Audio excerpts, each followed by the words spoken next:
لیکن الرسول، اب سائملٹینیس کنٹراسٹ، جبکہ دوسری طرف اللہ کے رسول والذین آمنوا معہ، اور جو ان کے ساتھ ایمان لے کے آئے، کامل الایمان اصحاب اہل البیت علیہم السلام، جاہدوا باموالہم وانفسہم، وہ تو اللہ کی راہ میں اپنی جان اور مال کے ذریعے جہاد کرتے ہیں، اللہ اکبر، وَأُولَئِكَ لَهُمُ الْخَيْرَاتُ، اور انہی کے لیے ہیں ساری بھلائیاں، دنیا میں بھی اور آخرت میں بھی اللہ کی طرف سے۔ اب دیکھیں، ہونا تو چاہیے تھا یہاں پہ منافقین کے اگینسٹ صحابہ کرام کا ذکر ہوتا، اہل بیت کا ذکر ہوتا، لیکن آپ حیران ہوں گے کہ رسول اللہ کا ذکر بھی ہو رہا ہے۔ یعنی رسول اللہ صرف دعوت دینے کے لیے نہیں آئے، بلکہ پریکٹیکلی وَأَنَا أَوَّلُ الْمُسْلِمِينَ ہے۔ نبی علیہ السلام خود بھی اللہ کے اسی طریقے سے اوبیڈینٹ بننا آپ کے لیے ضروری ہے جس طرح کے باقی لوگوں کا۔ یہ نہیں کہ وہ صرف بتانے کے لیے آئے ہیں۔ اس سے یہ رزلٹ نکلا کہ لیڈر اس لیے نہیں ہوتا کہ لوگوں کو اچھی اچھی باتیں بتاتا ہے، لیڈر وہ ہوتا ہے جو فرنٹ سے لیڈ کرتا ہے۔ جو لیڈر کبھی زندگی میں بازار پیاز خریدنے، آلو خریدنے، ٹماٹر خریدنے گئے نہیں ہیں، جن کے گھروں میں کبھی بجلی ختم ہی نہیں ہوئی، آٹومیٹیکلی جنریٹر آن ہو جاتے ہیں، یو پی ایس لگے ہوئے ہیں، سولر سسٹم اتنے بڑے بڑے لگائے ہوئے ہیں، جن کے کام سارے ملازمین کرتے ہیں، وہ اگر یہ کہیں کہ ہمیں غریبوں کا درد ہے، اور جا کے وہ سیلاب زدگان یا زلزلہ زدگان کے خیموں میں جا کے اور اس طریقے سے دونوں ہاتھ اوپر کر کے اور لمبے لمبے بوٹ پہن کے تصویریں کھنچواتے ہیں، تو اللہ کے بندو یہ کس کے ساتھ دکھلاوا کر رہے ہو؟ تمہیں تو اس تکلیف کا اندازہ ہی نہیں ہے جو ایک غریب آدمی گزارتا ہے۔ لیکن دوسری طرف جو لیڈر ہوتا ہے نا، وہ یہ دیکھیں کہ غزوہ خندق کے موقع پر بھوک کی تکلیف سے بچنے کے لیے یہ ایک ٹوٹکا ہے کہ پیٹ کے ساتھ پتھر باندھا جاتا ہے کپڑے کے ساتھ نا، تو پیٹ کے اوپر جب تھوڑا سا وزن پڑتا ہے نا تو بھوک میں تھوڑا سا آرام آ جاتا ہے، خالی پیٹ جو آپ ہوتے ہیں، ٹھیک ہے۔ صحابہ کرام نے ایک ایک پتھر باندھے ہوئے ہیں، نبی علیہ السلام نے 2 پتھر باندھے ہوئے ہیں۔ یہ نہیں ہے کہ آپ کا کوئی رزق اس طریقے سے صحابہ نے سارا جمع کرا کے جی ہم اپنے لیڈر کو کھلائیں گے۔ نبی علیہ السلام سوال ہی نہیں پیدا ہوتا کہ خود کھا لیں اور آپ کے جو ساتھی ہیں وہ بھوکے رہ جائیں۔ جہاد اور قتال میں بھی جاتے تھے، ڈیوٹیاں جب بانٹی جاتی تھی نبی علیہ السلام اپنے ذمہ بھی ڈیوٹی لیتے تھے۔ اکثر جہاد اور قتال کے موقع پر یا سفر کے دوران رسول اللہ نے اپنے ذمہ یہ لیا ہوتا تھا کہ آگ جلانے کے لیے لکڑیاں میں چنوں گا۔ وہ والا کام لینا ہے کہ جو عام آدمی کرتے ہوئے تردد فیل کرے، یہ لیڈر کی نشانی ہوتی ہے۔ لیڈر فرنٹ سے لیڈ کرتا ہے۔ اور یہاں پہ دیکھ لیں، اللہ تعالیٰ نے پھر اگر اپنا پیغمبر بھیجا ہے نا تو اس پہ فخر کیا ہے کہ منافقین کے اگینسٹ رسول اللہ کا کریکٹر بتایا جا رہا ہے، لیکن الرسول والذین آمنوا معہ، لیکن دوسری طرف اللہ کے رسول، الرسول خاص رسول، اور ان کے ساتھ جو ایمان لائے ہیں وہ تو اپنی مال اور جان کے ذریعے اللہ کی راہ میں جہاد کرتے ہیں۔ سیم یہی آیات کھل کے سورۃ الاحزاب میں آگے چل کے آئیں گی غزوہ خندق کے موقع پر، کیونکہ وہ سب سے مشکل غزوات میں سے ایک تھا۔ فاقہ تھا، کھانے پینے کا ایشو تھا، نیند پوری نہیں ہو رہی تھی، باہر جا نہیں سکتے تھے، خندق کھودی ہوئی تھی، دوسری طرف کافر بیٹھے ہوئے تھے، سخت سردیاں آ گئیں، ایون نمازیں اس میں قضا ہو گئیں سیکیورٹی ایشوز کی وجہ سے۔ اور وہاں پہ اللہ تعالیٰ فرما رہا ہے لقد کان لکم فی رسول اللہ اسوۃ حسنہ، بے شک رسول اللہ کی زندگی میں تمہارے لیے بہترین نمونہ ہے۔ ٹھیک ہے، نبی علیہ السلام نمونہ بنے ہیں کہ نبی علیہ السلام نے بھی غزوہ خندق کے موقع پر 2 پتھر اپنے پیٹ پہ باندھے ہوئے ہیں، آپ اس تکلیف سے گزر رہے ہیں۔ اب مجھے بتائیں، جب ٹیم لیڈر اتنا ڈیڈیکیٹڈ ہو تو جو اس کے مخلص ساتھی ہیں، کبھی ان کو وام بھی آ سکتا ہے کہ ہم کسی غلط کاز کے لیے لگے ہوئے نہیں۔ یہ وجہ تھی کہ مختصر سی جماعت میں اتنی بجلی بھر دی گئی تھی رسول اللہ کی مبارک دعوت کی برکت سے، قرآن کی برکت سے، کہ انہوں نے رومنز اور پرشینز کو الٹ کے رکھ دیا۔ سرکار رومنز اور پرشینز کے جو فوجی تھے وہ تنخواہوں کے اگینسٹ اپنے ملک و قوم اور اپنے لیڈروں کے وفادار تھے، اور یہاں وہ تھے جو کہتے تھے ہم اپنا سب کچھ لٹا دیں گے اپنے لیڈر کے اوپر، کیونکہ ہم نے آخرت کمانی ہے۔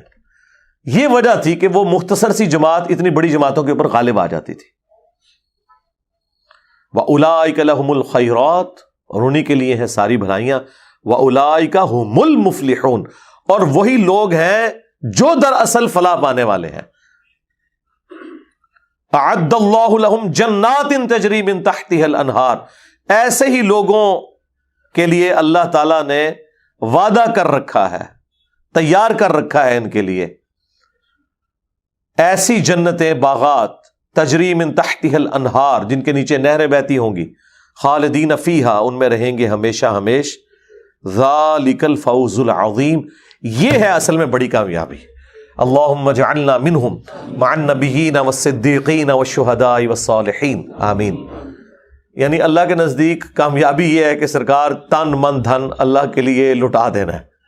ہاں، دنیا میں کامیابی مال و دولت کو، بینک بیلنس کو، پراپرٹی کو، بڑے منصب کو سمجھا جاتا ہے، اور اللہ کے نزدیک یہ ہے کہ سب کچھ اللہ کے لیے لٹا دیا جائے، تو یہ کامیابی ہے۔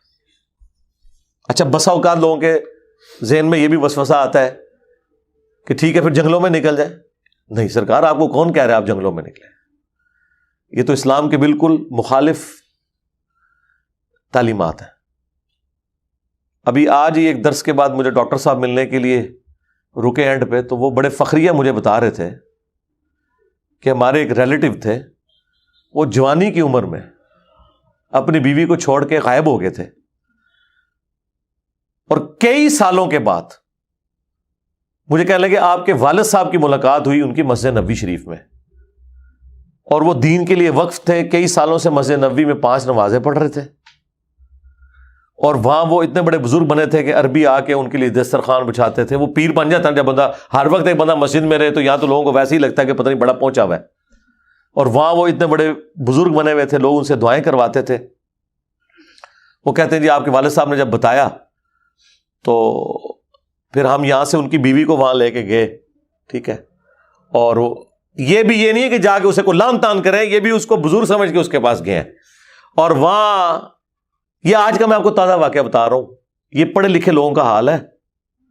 وہ کہتے ہیں جی وہاں پہ پھر ان بزرگوں نے کہا کہ جی میں تم سے آفیشلی معافی مانگتا ہوں، یعنی یہ نہ جاتی تو ان کو تو پتہ ہی نہیں کہ بھاڑ میں گئی بیوی تو، اور کہا کہ میں تمہیں آج نہ طلاق دے کے آزاد کرتا ہوں، وہ بوڑھی ہو گئی ہوئی ہے اپنے خاوند کے انتظار میں۔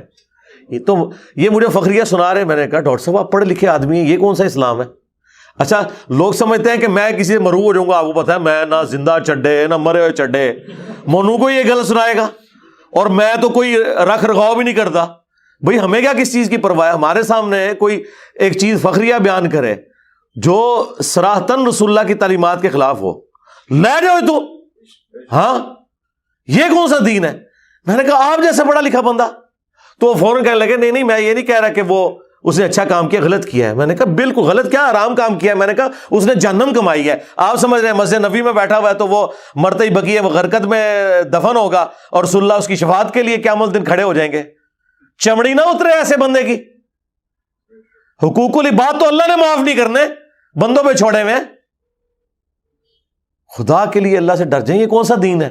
اسلام میں تو کوئی رہبانیت نہیں ہے، اسلام میں کوئی مولوی ازم، کوئی پائیت، کوئی پادری ازم، یہ چیزیں ہے نہیں ہیں۔